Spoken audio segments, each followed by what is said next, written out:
네, 여러분들 안녕하세요. 시사타파의 심층분석. 국정 실패를 국민에게 화풀이하는 폭력 진압하는 윤석열. 윤석열이는 정치인이 아니죠. 정확히 보면 윤석열이는 어디까지나 검사 출신입니다. 검사 출신이다 보니까 결국 지 말이 법이에요. 단 한 번도 의뢰 세상에서 살아본 적이 없는 사람이에요. 늘 범죄자, 검찰에서 범죄자들을 불러갖고 조지고 자기 입맛대로 세상을 살았던 사람이에요. 약자와 노동자의 마음을 알 리가 없죠. 늘 재벌 특수부 수사를 오랫동안 하면서 재벌을 상대해왔고, 그러다 보니까 왜 저들이 노동자들이 노동 현장에서 시위를 하는지 이해 자체가 없습니다. 뭘 요구하는지도 이해하려고 하지 않아요. 그냥 많이 모이면 불법이다. 경찰을 해산시켜라. 어떻게 보면 10년 전으로 회귀. 저는 오히려 10년 전이 아니라 1980년대 백골단의 시대로 회귀했다고 생각해요. 그래도 이명박근혜라는 감옥을 간 전직 대통령이 있지만, 두 잡년 놈이 있지만, 걔네들은 그래도 정치인이었어요. 정치인이다 보니까 국민들의 눈치는 볼 줄 알았어요.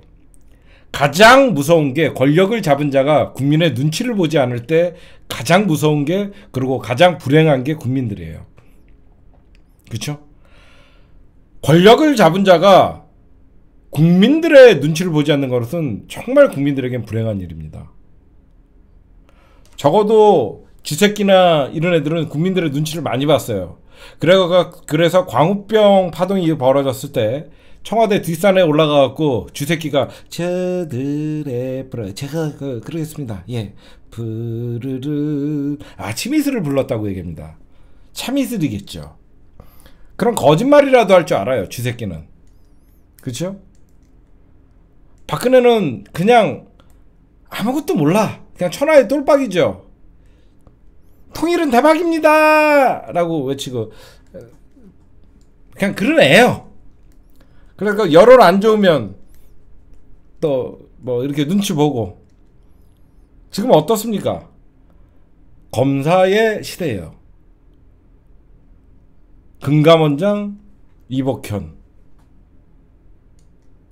금감원장의 임무가 뭘까요? 왜 이복현, 여의도 저승사자라고 했던 이복현이를 왜 금감원장으로 갔을까요? 라임 사건, 옵티머스 사건 터뜨리라고 거기 보낸 거예요. 그쵸? 지가 수사하고 지네가 지휘했던 사건 제일 잘할 거 아니에요. 왜 금감원장 보냈을 것 같아요? 총선 때가 되면 라임 사건, 옵티머스 사건으로 민주당 죽이라고 해놓은 거예요. 딴 거 없어요. 그리고 여차하면 국민들 되게 힘들어지는데 은행에서 이자 올리고 그러면 협박해갖고 이자 못 올리게 하고. 그게 금감원장의 지금 역할입니다.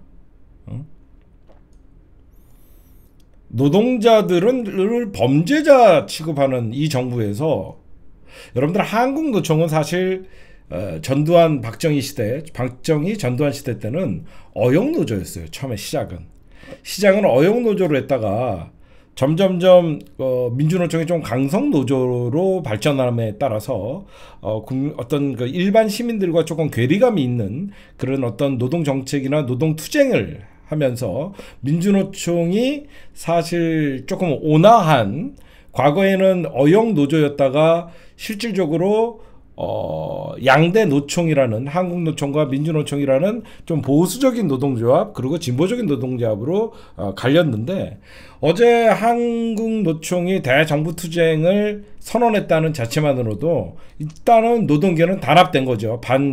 윤석열 정부에 대한 투쟁이 가시화됐고, 윤석열이가 결국은 이제 노동자들을 범죄자, 그래서 어제도 여러분들 그 높이 7m 위에서 고공투쟁을 하는 노동자 한 분을 그렇게 곤봉으로 무참히 가격하는 모습을 봤습니다. 만약에 저는 민주정부였다라 그러면 그런 노동 현장에서 투쟁하는 사람을 어떻게 대했을까라는 잠깐의 개인적인 생각을 했었어요. 설득을 하겠죠. 그쵸? 제가 경찰이라 그러면 무조건 곤봉으로 같이 두드려 패라는 게 아니라 그거 사실 다구리 친 거거든요. 진정하십시오. 지금 굉장히 7m 위에서 위험한 현상입니다. 경찰에게 폭력을 가하면 안 됩니다. 내려와서 얘기하시죠. 라고 하면서 경찰은 처음부터 사실 설득을 했어야 돼요. 그쵸? 설득을 해서 그 고공투쟁하는 사람들도 대한민국 국민의 한 사람이고 노동자의 한 사람이에요. 경찰은 아무리 그분이 쇠파이프를 들었다 그래도 그분에게 그분의 생명과 안전을 보호할 책임이 있는 거예요. 그분이 쇠파이프를 들었다 그래갖고 같이 다구리로 그분을 쳐갖고 만약에 그분이 순간 의식을 잃어서 만약에 땅바닥으로 떨어졌다 그러면 그건 살인이에요. 그렇죠? 살인이죠. 어떻게 경찰이 시민에 저항한다고 폭력적으로 저항한다 그러고 바로 충정봉으로 그렇게 사람을 두드려 팰 수 있냐고요. 응? 이거는 있어서도 안 되는 일이고 다른 나라에서 이런 일이 벌어지면 큰일 날 일입니다. 그러니까 노동의 인식에 이렇게 천박한 거예요. 노동 현장에서 일하는 사람들은요.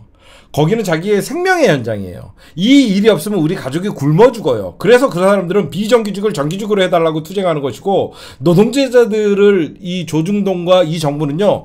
강성노조, 노동자들의 갑질. 여러분들 조합이라는 거는요. 약자들의 모임이에요. 그쵸? 대기업 정경련에서 노동조합을 만들어요? 사장님들이 조합을 만들까요? 안 만들어요. 나 혼자 있으면 아무 힘도 없는 사람이기 때문에 나 혼자보다 그런 약자들이 모여갖고 이런 회사의 부당한 처우, 회사의 갑질 이런 것들에 대해서 저항하는 게 노동조합은 약자들의 결사체예요. 그런 약자들의 결사체는 국가가 얼마든지 노동자들을 보호해야만 결국은 그 사람들이 노동에 의해서 경제가 돌아가고 제품이 생산되고 수치로 이뤄지고 어떻게 보면 산업 현장에서 직접 뛰는 사람들을 폭력으로 제압한다는 것은 이거는 윤석열 정부는 국민을 적으로 대하는 거죠. 돈 있고 힘 있고 빽 있고 자기네들을 지지하는 사람만 국민으로 생각하는 거예요. 대통령은 그런 자리가 아닙니다. 나를 반대하는 국민도 내가 끌고 나가야 되는 그런 자리예요. 나를 비판하는 사람도 나를 적대시하는 사람도 모두가 내가 대통령의 권한이 있을 때는 하나의 국민으로서 그분들의 생명과 안전을 보호하고 그분들의 행복한 삶을 추구할 수 있도록 각양각색의 목소리를 들어야 되는 자리예요. 근데 윤석열은 안 그러죠. 나를 지지하는 단체, 나를 지지하는 국민, 나를 지지하는 계급 그런 사람들만 자기 국민이라고 생각하는 거죠. 근데 이거는 여러분들 예견됐었어요. 우리는 이명박근혜 시대를 겪어본 사람들은요. 정권이 바뀌면 경찰이 어떤 식으로 태도가 변하고 정권이 바뀌면 그들이 노동자들을 어떻게 생각하는지 인식의 변화를 우리는 느낄 수 있죠. 이미 노동조합을 북한의 배후 조종설을 얘기하고 노동자들을 이 정권 초기부터 탄압을 했고 시민사회를 회계부정 이렇게 하면서 노동조합을 회계부정, 갑질, 채용부정 온갖 더러운 겉모술수로 조중동을 앞세워서 노동자들을 탄압하기 시작했죠. 예고된 일입니다. 왜? 여러분들 저는 솔직하게 얘기할게요. 윤석열을 지지했던 사람들 입장에서는 잘하고 있는 거 아닌가요? 윤석열을 지지하는 그룹들, 강남에 사는 사람들, 회사의 사장님들 그런 사람들이 볼 때는 윤석열은 너무너무 고마운 사람이겠죠. 노동자들이 왜 윤석열을 찍습니까? 이거는 이미 예고된 일이고 우리가 정말 스스로들이 저런 자를 뽑아놓고 저런 자들에게 약자와 노동자들을 보호해달라? 약자와 노동자들의 편에 서달라? 그게 어불성설이에요. 응? 국민들이 그런 자들을 위해서 평생을 살아온 사람들에게 반대 진영에 있는 사람들을 위해서 정치를 해달라고? 씨도 안 막히죠. 우리가 언제까지 이렇게 비참하게 이명박이를 뽑아놓고 그 피눈물을 흘려놓고 용산 참사가 일어나갖고 노동자들이 불에 타 죽고, 박근혜를 뽑아갖고 백남기 어르신이라는 농민이 물대포에 죽어나가고, 세월호 참사가 일어나고, 얼마나 더 죽어야지 국민들이 정신을 차리고, 왜 민주주의하고 왜 민주정권 하는지, 그런 민주주의 가치의 숭고함을 알아야 돼요. 저는 우리 국민들이, 저는 이명박근혜 정부보다 최악의 정부라고 생각해요. 윤석열 정부를. 전 정부도 아니죠. 검찰총장이 더 많은 권력을 잡고 세상을 우습게 보는 일에서 시작했다고 봐요. 뭐든지 법과 원칙, 우리가 하면 정의다, 우리는 틀리지 않는다, 무오류의 집단, 검찰이죠. 그렇죠? 윤석열이 외치는 자유는요, 힘 있는 자들의 자유예요. 힘 있는 자들이 약자를 마음 놓고 괴롭히고, 돈 많은 자들이 시장을 완전히 장악할 수 있고, 노동자들을 언제든지 해고할 수 있고, 진짜 개처럼 부려먹고 언제든지 헌신짝처럼 부려먹을 수 있는 그런 사회. 니들은 입에 풀칠이나 하고 주는 대로 시키는 대로 해. 그들이 바라는 세상이에요. 그게 그들이 바라는 자유민주주의예요. 왜 돈 있는 자들이 정부가 규제를 해갖고 마음 놓고 골목까지 내 사업을 못하게 해? 자본주의에서 선진국이죠, 우리나라. 선진국 대열에 들어간 나라는요, 지금의 남아있는 규제들은요, 대기업의 횡포, 있는 자들의 횡포, 약자들을 위한 규제들이 대부분 남아있어요. 그 전까지 어떤 중소기업들이나 힘없는 자들이 규제에 의해서 장벽이 너무 높아서 진출하지 못했던 것은 대부분 많이 없어졌어요. 지금에 남아있는 규제나 법들은요, 최소한 약자를 위한 그런 것들이 많이 남아있어요. 그걸 허물고 싶어 하는 거죠. 근데 윤석열은, 저는 이렇게 생각해요. 우리는 지금 분하고 윤석열이 하는 것마다 정말 한숨밖에 안 나오죠. 아까 이재일 변호사님이 이런 얘기를 하더라고요. 세상에는요, 제가 잘 쓰는 말입니다. 세상에는 작용이 있으면 반작용이 있는 거예요. 윤석열이 노동자들을 때려잡는 순간 노동자들은 뭉치게 돼 있고요. 약자들의 법을 거부권을 행사하면 그 거부권에 희생되는 사람들이 또 뭉치게 되는 것이고요. 일본의 수산물을 수입하게 되면 그 수산물에 대해서 굉장히 피해를 입는 사람들은 또 윤석열 정부에 반감을 가지게 되는 것이고요. 윤석열이 지지하는 사람들을 위해서 정치를 하는 것은요, 일부 극히 소수에 불과합니다. 언론 MBC를 공격하고요, 결국은 한동훈의 개인 어떤 기본 지초 정보들을 흘렸다는 MBC를 사수로 하면요, 언론은 또 반발 작용이 있는 것이고요. 그러면서 서서히 윤석열이라는 검찰의 제국은 무너지기 시작하는 거예요. 세상은 그렇게 호락하지 않아요. 지금보다 더 무자비한 시대 때도 사람들은 목숨을 던지면서도 민주주의를 쟁취하기 위해서 희생했던 사람들이, 그게 바로 대한민국을 지탱했던 민주주의의 정신이라고 생각해요. 정권은 영원할 수 없어요. 정권 초반이니까 검사들이 납작 엎드려서 윤석열의 말에 엎드리겠죠. 모든 검사가 윤석열의 정권 통치 행위를 지지하지 않습니다. 검찰 내부에서도 반발이 있는 것이고, 윤석열 때문에 검사들 다 죽게 생겼다라는 볼멘 소리가 나오는 거예요. 지금이야 정권 집권 1년차 가장 힘이 센 시기, 이제 2년차에 들어와서 그렇지만, 내년 총선 이후에 급속하게 검찰이 나라를 통치한다는 소리가 있고 국민들 저항이 따를 수밖에 없는 거예요. 그렇죠? 민주주의는 피를 먹고 자라는 거예요. 우리 대한민국의 민주주의는 다가왔다고, 완성됐다고 생각할 때 가장 불안한 체제입니다.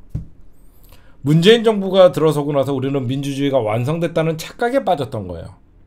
그러다 보니까 우리는 안일하게 대처를 했고, 언제든지 저 수구 세력을 넘어서 검찰이라는 무소불위의 권력을 가진 자들이 정권을 잡을 수 있다는 상상을 못했던 거예요. 저는 그렇게 생각해요. 민주주의는 조금만 방심하면 또다시 10년 전, 20년 전, 30년 전으로도 퇴색할 수 있는 게 지금의 현실이다. 우리는 또 피를 흘릴 수밖에 없다. 이미 우리의 정신은 가장 선진화된 대한민국의 민주주의를 지난 5년 동안 맛봤어요. 그런데 한순간에 퇴색한다? 그럼 당연히 국민들의 저항이 따르는 거예요. 그렇죠?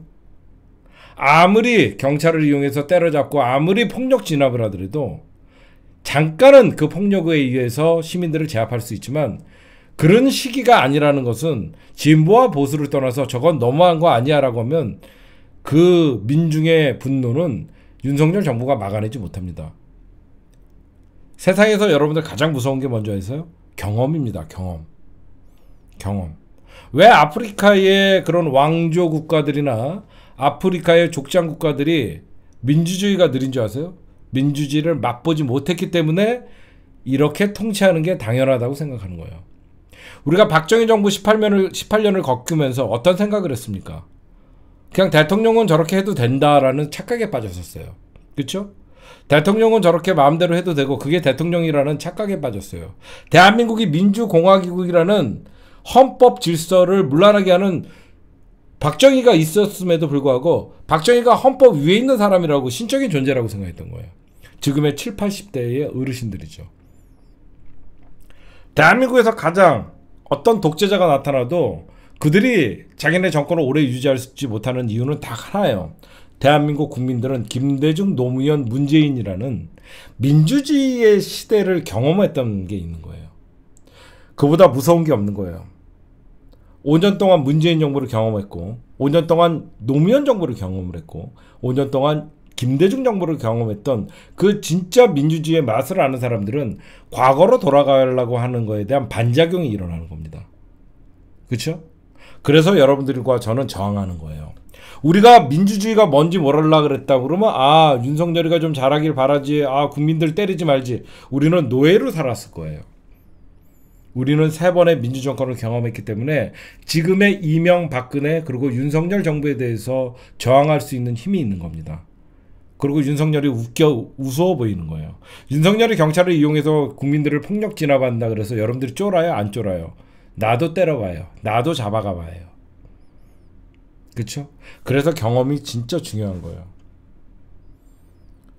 제가 방금 말씀드렸잖아요. 아프리카나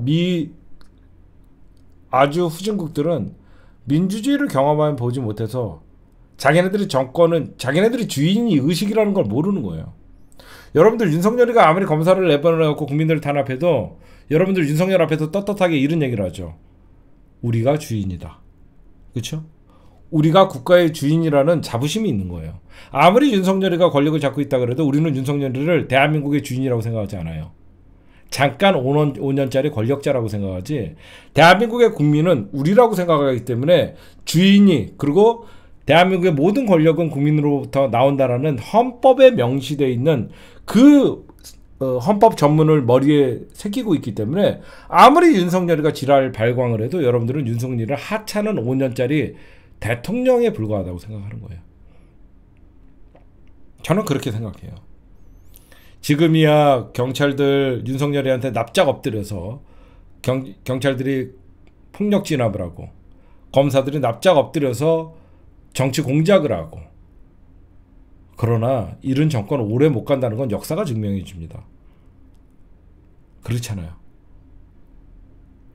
우리는 민주주의를 만끽하기 때문에 윤석열과 국민의힘 그 집권 세력이 대한민국의 주인이라고 생각하지 않거든요. 그래서 끊임없이 싸우는 거예요. 그렇게 끊임없이 싸우다 보면 또 피를 흘리게 되는 것이고 우리가 잘못 선택한 대통령 또다시 피해 대가가 있는 거예요. 그러면서 또 민주주의는 완성되는 거죠. 그러면서 민주주의의 진보는 한 발짝 한 발짝 느리지만 더욱더 나아가는 것이고요. 저는 그렇게 생각해요. 지금의 시대를 여러분들 너무 비참하고 너무 암울하다고 생각하지 마십시오. 이런 시대가 또다시 오지 않기 위한 우리 국민들에게 혹독한 시련과 교훈을 주는 시대라고 생각해요. 저는 그렇게 또 우리의 시련은 또 다른 미래를 위한 한 발짝의 진일보한 시기라고 생각해요. 뽑아놨더니 개판 치는 것은 역시 국민의힘이었구나. 또 속을 수 있겠죠. 속을 때마다 깨어있는 사람들이 나서서 이건 아니다라고 외치면서 민주주의는 발전하는 것이고 진보는 끊임없이 느리지만 나아가는 것이라고 생각합니다. 저들이 아무리 권력을 갖고 있다 그래도 모든 걸 다 뺏을 수는 없어요. 그렇죠? 아무리 저들이 총을 들고 칼을 든다 그래서 민주주의의 경험을 만끽한 사람들의 기억을 가져갈 수는 없어요. 기억을 가져갈 수는 없어요. 기억을 지울 수는 없는 겁니다. 지네가 권력을 통해서 시민과 국민들을 탄압하고 억압할 수는 있어도 그들의 기억은 지울 수 없어요. 바로 대한민국의 주인은 국민이다. 이거는 누구나 어린아이부터 어르신들까지 다 알고 있는 거예요. 그렇죠? 그래서 윤석열 정부는 오래가지 못해요. 그래서 내년 총선이 중요한 것이고요. 힘내십시오. 폭력 진압, 더 국민들을 압박하고 정치, 경제, 사회, 문화 그 어떤 것도 제대로 하지 못하는 윤석열, 국민들은 보고 있어요. 진짜 무서운 거는 침묵하는 다수예요. 그렇죠? 침묵하는 다수입니다. 여기저기서 못 살겠다라는 소리가 아우성으로 나오고 있고 국민들은 점점점 자영업자들은 망해가고 있고 여기저기서 사람들은 일자리가 없다라고 하면서 정말 국민들이 먹고 사는 문제가 현실화되면 침묵하는 다수가 윤석열을 비판하기 시작합니다. 지금도 제가 여기저기서 보면요. 우리가 뼈저리게 1년 만에 세상이 이렇게 바뀔 수 있나라는 자괴감이 들 정도의 한탄들이 나오고 있어요. 우리의 2번을 찍은 사람도 대한민국의 국민이죠. 여러분들은 그분들보다 깨어있잖아요. 그렇죠? 이 찍들을 미워하지 마세요. 이 찍들을 끌고 나가야 됩니다. 다시는 그런 사람들이 1명, 2명, 10명, 100명, 1000명, 10,000명, 10만 명, 100만 명 줄어들 수 있도록 2번을 찍었다 그래서 적대시하고 2번을 찍었다 그래서 그분들을 버릴 수는 없잖아요. 같이 사는 국민들이잖아요. 그분들을 깨우치는 것도 깨시민들의 역할이에요. 저는 그렇게 생각합니다. 그렇죠? 언제까지 2번 찍었다고 그들을 원망할 겁니까? 그분들도 깨어나게 하는 것도 우리들의 몫이에요. 그래서 민주진영의 민주당을 지지하는 사람들은 그래서 고달픈 거예요.